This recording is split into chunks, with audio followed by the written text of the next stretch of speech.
paz do Senhor, meu amado, a paz do Senhor, minha amada, sejam mais uma vez bem-vindos ao canal Bem-Aventurados. E para a ministração de hoje, quero ler aqui em Apocalipse, capítulo 1, versículo 19 e 20. Escreve as coisas que tens visto, e as que são, e as que depois destas hão de acontecer. O mistério das 7 estrelas que viste na minha destra, e dos 7 castiçais de ouro. As 7 estrelas são os anjos das 7 igrejas, e os 7 castiçais que vistes são as 7 igrejas. Aguarda só mais um instante, logo em seguida estarei ministrando uma palavra que irá edificar a sua vida.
Você sabe que o livro do Apocalipse é uma revelação escatológica dada pelo Senhor.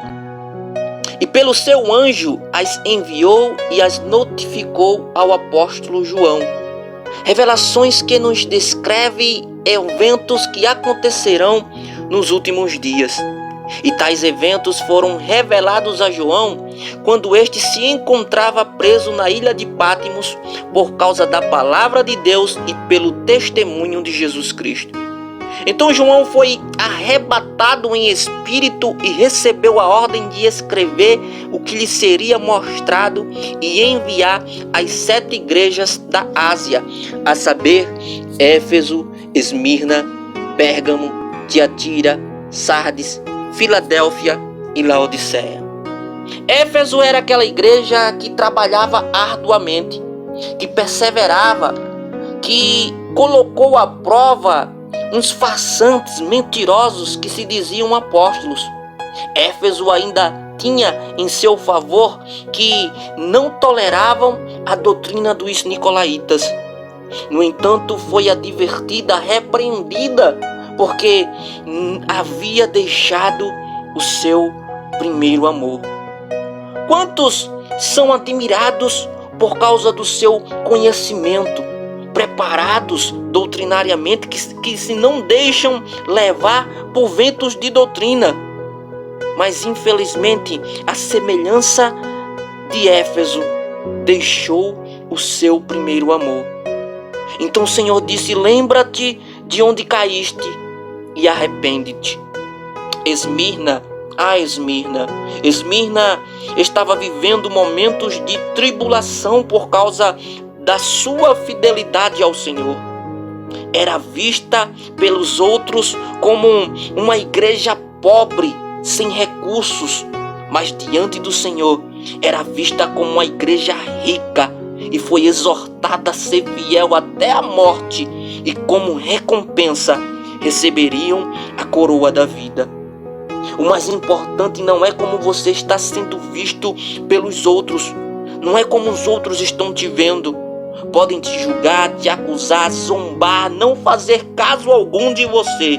Porém, o mais importante é como você está sendo visto pelo Senhor. É como você está diante de Deus. E lembre-se que é Ele quem nos justifica. Pérgamo. Pérgamo foi aquela igreja que ainda não havia negado a sua fé no nome do Senhor. No entanto, ao contrário de Éfeso, toleravam falsas doutrinas que foram infiltradas dentro da igreja e os seduziam à idolatria, à imoralidade, a uma liberdade religiosa com práticas abomináveis diante do Senhor. Tais ensinos foram chamados de doutrina de Balaão, que no Antigo Testamento serviu de tropeço para os filhos de Israel. Também havia em seu meio os que seguiam a doutrina dos nicolaítas, que não tiveram vez em Éfeso, que lá não acharam brechas. No entanto, foi tolerada em Pérgamo. Doutrinas que serviam de armadilhas e assim comprometia a fé dos crentes daquele lugar. E Tiatira era a igreja cujas obras, a fé, o amor e a perseverança era conhecida pelo Senhor, e de uma tal maneira que estavam fazendo mais nas últimas obras do que nas primeiras.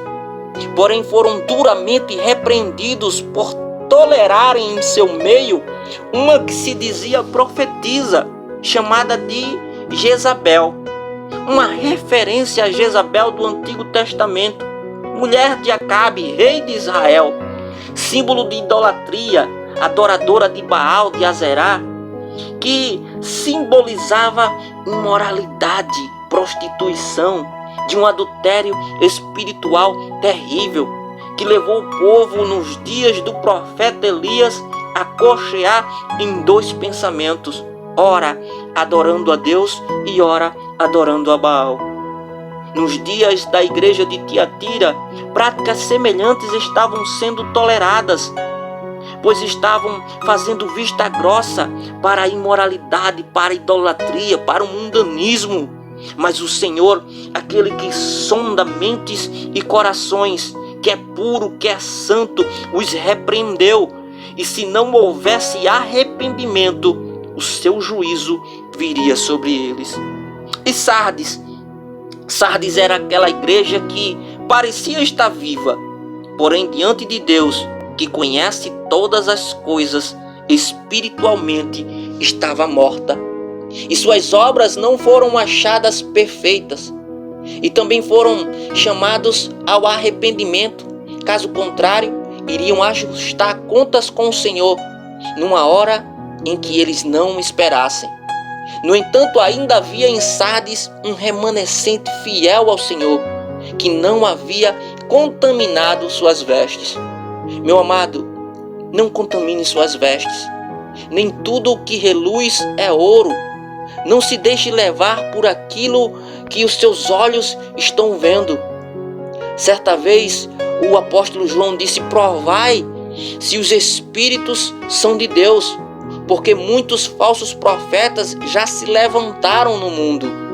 São muitos que até impressionam na sua forma de adorar, que exteriormente parecem estarem vivos, mas não estão. Então tenham discernimento se aquilo que está sendo oferecido a você realmente vem da parte de Deus. E Filadélfia foi uma igreja fiel, que em meio à oposição, às perseguições que estavam enfrentando, e mesmo tendo pouca força, não deixou de guardar, de obedecer, de cumprir a palavra do Senhor, e assim também não negou o seu nome. Certa vez Jesus disse: aquele que tem os meus mandamentos e os guarda, este é o que me ama e será amado de meu Pai, e eu o amarei e me manifestarei a ele. Por isso, com esta prova de amor, Filadélfia recebeu do Senhor uma promessa que havia uma porta aberta para eles e ninguém podia fechar. Obedecer é melhor do que sacrificar. É a tua obediência a Deus que prova o seu amor por Ele. Certa vez Tiago disse: sede cumpridores da palavra, não somente ouvintes, enganando-vos com falsos discursos. Porque é semelhante a um homem que contempla o seu rosto no espelho e quando sai, não se lembra de como era. A Laodiceia e Laodiceia. Laodiceia foi uma igreja que nem era fria nem quente, e por estar vivendo uma mornidão espiritual terrível, estava a ponto de ser vomitada. Exteriormente eram ricos e achavam que não precisavam de nada. No entanto, o Senhor disse: nem sabes que és um desgraçado, miserável, pobre, cego e nu. Porque também viviam de aparência, achavam que estavam em comunhão com o Senhor. Porém, o Senhor se encontrava no lado de fora, batendo a porta, chamando-os ao arrependimento. O homem pode ter todo o ouro, toda a prata, toda a riqueza do mundo, mas se não tiver comunhão com o Senhor, é o mais miserável de todos os homens. Estas eram as 7 igrejas da Ásia que receberam as revelações que foram mostradas a João. Só que tais mensagens também se aplicam às igrejas de todas as épocas. Deixa eu te falar um pouco de algo interessante, que é sobre o número 7. Para muitos o número 7 é a conta do mentiroso, porém biblicamente 7 é o número da perfeição e indica a plenitude. Deus criou o mundo em 6 dias, no 7º descansou. O arco-íris foi um sinal da aliança que Deus estabeleceu como lembrança que não haveria outro dilúvio sobre a terra. 7 são as cores do arco-íris. Nos dias de Josué, na conquista de Jericó, o povo rodeou a cidade durante 7 dias e somente no 7º dia rodeou 7 vezes. Detalhe, diante deles iam 7 sacerdotes com 7 buzinas. Avançando um pouquinho, você vai conhecer a história do chefe do exército da Síria chamado Naamã, que teve que mergulhar 7 vezes no Rio Jordão para ser curado de lepra. Aqui e só aqui no livro do Apocalipse, várias vezes você vai ver a referência sobre o número 7. 7 castiçais, 7 estrelas, 7 selos, 7 anjos com 7 trombetas, 7 anjos com 7 taças, 7 Espíritos de Deus. Enfim, o 7 representa perfeição, representa plenitude. E tais mensagens também se aplicam às igrejas de todas as épocas, inclusive nos nossos dias. Pois também nos nossos dias existem aquelas que precisam voltar ao primeiro amor, que aceitaram práticas idólatras em seu meio, falsas doutrinas, permitindo até mesmo e fazendo vista grossa para imoralidades. Igrejas que parecem serem ricas, mas são pobres, que parecem estarem vivas, mas estão mortas. Porém, ainda existem aquelas que não contaminaram as suas vestes. Ainda existem aquelas que, mesmo tendo pouca força, não negam o nome do Senhor.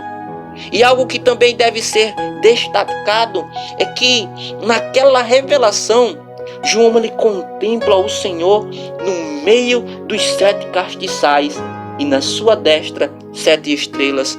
E os 7 castiçais representam as 7 igrejas e as 7 estrelas são os 7 anjos das 7 igrejas.